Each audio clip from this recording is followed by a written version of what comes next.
ಸ್ವಾಗತ ಸುಸ್ವಾಗತ. ಇವತ್ತಿನ ವಿಷಯ ತುಂಬಾ ವಿಶೇಷವಾಗಿದೆ. ಏಕೆ ಅಂದ್ರೆ ದೇವೇಗೌಡರು ಅಂದ್ರೆ ಬರೀ JDS ಪಕ್ಷ ಅಲ್ಲ. ಅವರು ಒಬ್ಬ ಹಳ್ಳಿಯಲ್ಲಿ ಹೊಳೆನರಸೀಪುರದ ಒಂದು ಹಳ್ಳಿಯಲ್ಲಿ ಹುಟ್ಟಿ ಇವತ್ತು ಕನ್ನಡಿಗ ಏಕೈಕ ಪ್ರಧಾನಿ ಅಂದ್ರೆ ನಾವು ಮೆಚ್ಚಲೇಬೇಕು. ಅವ್ರು ಮಾಡಿರುವಂತ ಒಂದು ಒಳ್ಳೆ ಕೆಲಸಗಳು, ಚಿಕ್ಕ ಕಾರ್ಯಗಳು ಹೇಳ್ತೀನಿ. ದೆಹಲಿ ಮೆಟ್ರೋಗೆ ಚಾಲನೆ ಕೊಟ್ಟರು. ನಮ್ಮ ಕನ್ನಡಿಗ ಪ್ರಧಾನಿ, ಏಕೈಕ ಕನ್ನಡಿಗ ಪ್ರಧಾನಿ ದೆಹಲಿ ಮೆಟ್ರೋಗೆ ಚಾಲು ಕೊಟ್ಟರು. ಕೆಂಪು ಕೋಟೆ ಮೇಲೆ ಬಾವುಟ ಹಾರಿಸಿದ್ರು. ಹೆಮ್ಮೆ ಅಲ್ವೇನ್ರಿ? ಒಬ್ಬ ಹಳ್ಳಿಯ ರೈತನ ಮಗ ಕಷ್ಟಪಟ್ಟು ಮುನ್ನುಗ್ಗಿ ಹೋಗಿ ಆ ಮಟ್ಟಕ್ಕೆ ತಲುಪಬೇಕು ಅಂದ್ರೆ ಅದು ಹೆಮ್ಮೆಯ ಸಂಗತಿ ಸ್ನೇಹಿತರೆ. ರೈತರಿಗೆ ನೀರಾವರಿ ಯೋಜನೆಗಳು, ರೈತರಿಗೋಸ್ಕರ ಹೋರಾಟದ ಅನ್ನೋದು ಅದು ಮಿಗಿಲುದ್ದಕ್ಕೂ ಆಕಾಶದ ಎತ್ತರಕ್ಕೂ ಸಿಗದೇ ಇರೋಂಥ ಅವ್ರ ಯೋಚನೆಗಳು. ಅಷ್ಟು ರೈತರಿಗಾಗಿ ಮಿಡಿಯುವ ಜೀವ ನಮ್ಮ ಹಿರಿಯ ಅಜ್ಜ HD ದೇವೇಗೌಡರು ಅಂತ ಹೇಳಕ್ಕೆ ಬಯಸ್ತೀನಿ ಸ್ನೇಹಿತರೆ. ಮಹಿಳಾ ಮೀಸಲಾತಿಗಳನ್ನು ತಂದರು ದೇವೇಗೌಡರು. ಈ ವಯಸ್ಸಿನಲ್ಲೂ ಇಷ್ಟು ಹೋರಾಟ ಮಾಡ್ತಾರೆ ಅಂದ್ರೆ ಇನ್ನು ಮುಂದಿನ ತಲೆಮಾರಿಗೆ ಅವ್ರ ಬಗ್ಗೆ ಏನೋ ನೆನಪಿರುತ್ತೋ ಯುವಕರಿಗೆ ಗೊತ್ತಿಲ್ಲ. ಆದರೆ ನಾವು ಒಂದು ಇಷ್ಟು ನೆನಪನ್ನು ಮಾಡಿಕೊಡುವ ಪ್ರಯತ್ನ ನನ್ನದು ದೇವೇಗೌಡರ ಬಗ್ಗೆ ಏನು ಎಷ್ಟು ಹೇಳೋದು ಸಾಲಲ್ಲ ರೀ.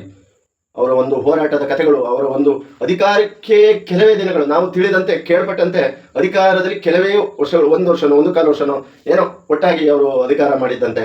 ಆದರೆ ಅವರ ಸ್ಫೂರ್ತಿದಾಯಕ, ಅವರ ಹುಮ್ಮಸ್ಸು ಇಂದಲೇ ಯುವಕರಿಗೆ ಪ್ರೇರಣೆ ಆಗಬೇಕು ಸ್ನೇಹಿತರೆ. ನಮ್ಮ ರಾಜ್ಯದಲ್ಲಿ ನೀವು ನೆನೆದಿರೋ ಬಿಡ್ತಿರೋ ಗೊತ್ತಿಲ್ಲ, ಆದರೆ ಪಂಜಾಬಲ್ಲಿ ಒಂದು ಟೈಮ್ ಮಳೆ ಹಾನಿಯಾಗಿ ಸಂಕಷ್ಟ ಬಂದು ಭತ್ತ ಖರೀದಿ ಮಾಡದಲ್ಲಿದ್ದಾಗ ದೇವೇಗೌಡರು ಪ್ರಧಾನಮಂತ್ರಿ ಆದಾಗ ಪಂಜಾಬಿಗೆ ಹೋಗಿ ಪೂರ ಸರ್ಕಾರ ಇಂತಿಷ್ಟು ರೈಟ್ ಕೊಟ್ಟು ಖರೀದಿ ಮಾಡುತ್ತೆ ಅಂದಾಗ ಆ ಪಂಜಾಬ್ ರೈತರ ಒಂದು ಆ ಪ್ರೀತಿ ಸಲುವಾಗಿ ದೇವೇಗೌಡ ತಳಿ ಅನ್ನೋದೊಂದು ಪ್ರೇರಣೆಯಾಗಿ ಇಟ್ಟಿದ್ದಾರೆ. ಹೆಚ್ಚು ಕುಡಿಯೋ ನೀರು ದುರ್ಗದ ಸೈಡು, ಈ ಸೈಡೆಲ್ಲ ದೇವೇಗೌಡರು ಪುತ್ಥಳಿನೇ ಮಾಡಿದ್ದಾರೆ ಅಂದರೆ ಸ್ನೇಹಿತರೆ ನಾವು ಹೆಮ್ಮೆ ಪಡಬೇಕು. ದೇವೇಗೌಡರು ಯಾವುದೋ ಪಕ್ಷಕ್ಕೆ ಸೀಮಿತ ಮಾಡಬೇಡಿ, ಯಾವುದೋ ರಾಜಕೀಯ ವ್ಯಕ್ತಿಗೆ ಇನ್ನೊಂದು ಪಕ್ಷದ ಪರವಾಗಿ ಈ ವಿಡಿಯೋ ಅಲ್ಲ. ದಣಿವರೆದ ನಾಯಕ HD ದೇವೇಗೌಡರು.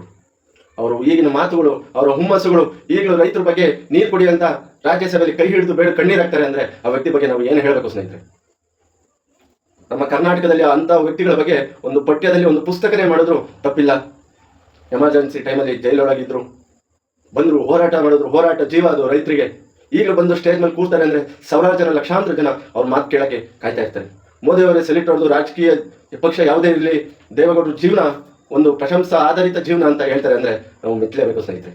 ದೇವೇಗೌಡರಿಗೆ ಇದು ಒಂದು ಚಿಕ್ಕ, ಈ ಪುಟ್ಟ ಮುತ್ತಣ್ಣನ ವಿಡಿಯೋದ ಮೂಲಕ ಒಂದು ಚಿಕ್ಕ ಗೌರವ ಅಂತ ಹೇಳ್ತಾ ನನ್ನ 2 ಪ್ರಣಾಮಗಳನ್ನು ದೇವೇಗೌಡರಿಗೆ ತಿಳಿಸ್ತೀನಿ. ಏನಾದರೂ ಪದ ಬಳಕೆಯಲ್ಲಿ ತಪ್ಪಿದ್ದಲ್ಲಿ ದಯವಿಟ್ಟು ಕ್ಷಮಿಸಿ.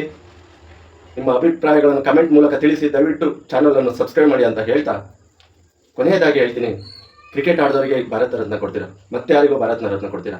ರೈತರಿಗೋಸ್ಕರ ಜೀವ ಪಡೆದಂಥ ಜೀವ ಇದು. ಇವರಿಗೆ ಭಾರತ ರತ್ನ ಯಾಕೆ ಕೊಡಬಾರ್ದು? ನಮ್ಮ ಮಣ್ಣಿನ ಮಗ HD ದೇವೇಗೌಡರಿಗೆ ಭಾರತ ರತ್ನ ಕೊಡಬೇಕು ಅನ್ನೋದು ನನ್ನ ಒಬ್ಬ ಅಚ್ಚ ಕನ್ನಡಿಗನಾಗಿ ನನ್ನ ಒಂದು ಚಿಕ್ಕ ಮನವರಿಕೆ, ಕೇಂದ್ರ ಸರ್ಕಾರಕ್ಕೆ ನನ್ನ ಒಂದು ಚಿಕ್ಕ ಮನವರಿಕೆ ಅಂತ ಹೇಳ್ತಾ ಇಲ್ಲಿಗೆ ನಾನು ವಿಡಿಯೋ ಮುಗಿಸ್ತಾ ಇದ್ದೀನಿ. ರಾಯರಿದ್ದಾರೆ. ಜೈ ಶ್ರೀರಾಮ್, ಜೈ ಜಗನ್ನಾಥ್, ಜೈ ಸಂಗೊಳ್ಳಿ ರಾಯಣ್ಣ, ಜೈ ಭೀಮ್. ಏನಾದರೂ ತಪ್ಪಿದ್ದಲ್ಲಿ ಕ್ಷಮಿಸಿ. ದಯವಿಟ್ಟು ಕಮೆಂಟ್ ಮಾಡಿ, ಲೈಕ್ ಮಾಡಿ, ಶೇರ್ ಮಾಡಿ, ಸಬ್ಸ್ಕ್ರೈಬ್ ಮಾಡಿ.